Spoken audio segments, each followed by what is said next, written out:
The dinner party froze, glasses mid-air, forks suspended, when they saw me pull out the chair.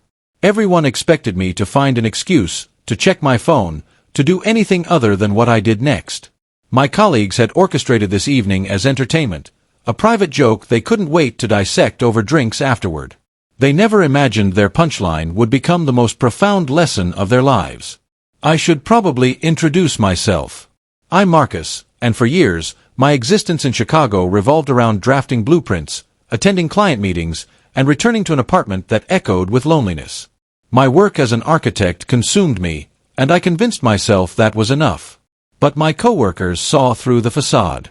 They saw the quiet desperation I refused to acknowledge.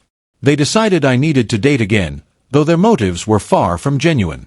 Behind my back, they arranged a setup, betting among themselves how quickly I would walk out. They had chosen someone they assumed I would reject without a second thought, anticipating the story would provide weeks of amusement. They never anticipated the truth that would unfold when I finally arrived. Walking into the restaurant that Friday evening, I noticed a soft, genuine smile before anything else. Seated by the large front window was Eleanor, wrapped in a warm burgundy sweater, her kind eyes reflecting the city lights. She stood as I approached, and I could see her bracing for impact, the familiar, painful dismissal she had endured countless times before. We ordered dinner, and what I expected to be an awkward hour transformed into something entirely different. There was no hesitation in our conversation, only curiosity. Eleanor worked as a teacher, dedicating her days to underprivileged students.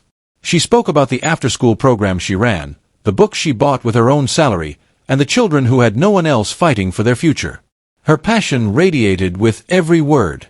As she described her weekend volunteer work at shelters, I was transported back to another time. My younger sister, Amelia, had been the brightest star I ever knew. But after a severe illness, the necessary medication caused drastic changes in her body. I witnessed people stare at her in supermarkets, friends slowly drift away, and even relatives offer backhanded sympathy. The world taught her that her worth had somehow diminished, and I was powerless to stop it. She passed away years later, but the sting of how society treated her remained fresh. Her guarded smile, the one that appeared every time she expected rejection, was a mirror of the expression I now saw on Eleanor's face.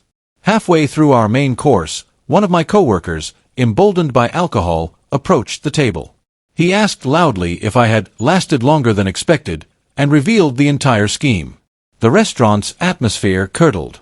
Several of our colleagues, seated at nearby tables, averted their eyes, suddenly ashamed of the joke they had so eagerly anticipated. Eleanor lowered her gaze, her posture shrinking as if preparing for the inevitable blow. I set down my napkin and rose from my chair. But instead of walking toward the exit, I walked around to Eleanor's side of the table and settled into the seat beside her. I turned to face the room, my voice steady. The only thing shameful happening in this room was the belief that a person's value could be measured by their appearance. The silence was deafening. Some of my colleagues wiped their eyes. Others stared at their plates, unable to meet anyone's gaze. For many, it was the first time they recognized the weight of their casual cruelty. That evening was a threshold. Eleanor and I chose to cross it together.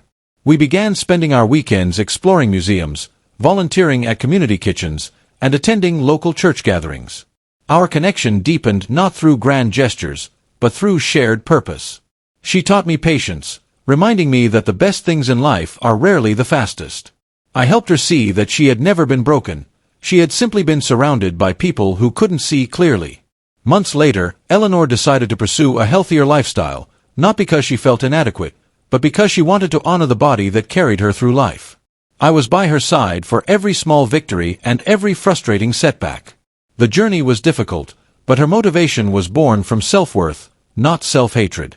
Love is not a rescue mission, it's a journey taken side by side. A year after our first meeting, our community hosted a charity gala.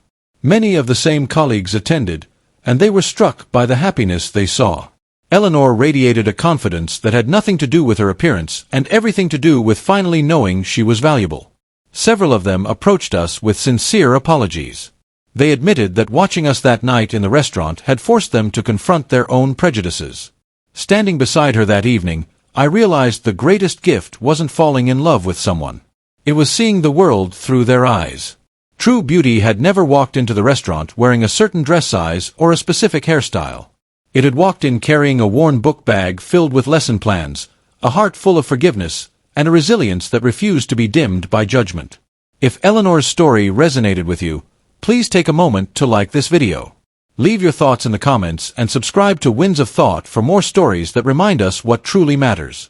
Before we end, I want to ask you to do something. Just one word in the comments. Hope. If you believe that every person deserves dignity, that our character defines us far more than our reflection, then that one word will be a small testament to the change we all wish to see. That blind date was intended to be a cruel joke, the low point of my year. Instead, it became an unexpected blessing, a reminder that the people the world overlooks are often the ones who teach us the most profound lessons about love and humanity. And in the end, it wasn't my defiance that left the room in tears. It was the quiet, undeniable truth that kindness is always more powerful than prejudice, and that everyone deserves a second chance to be seen for who they truly are.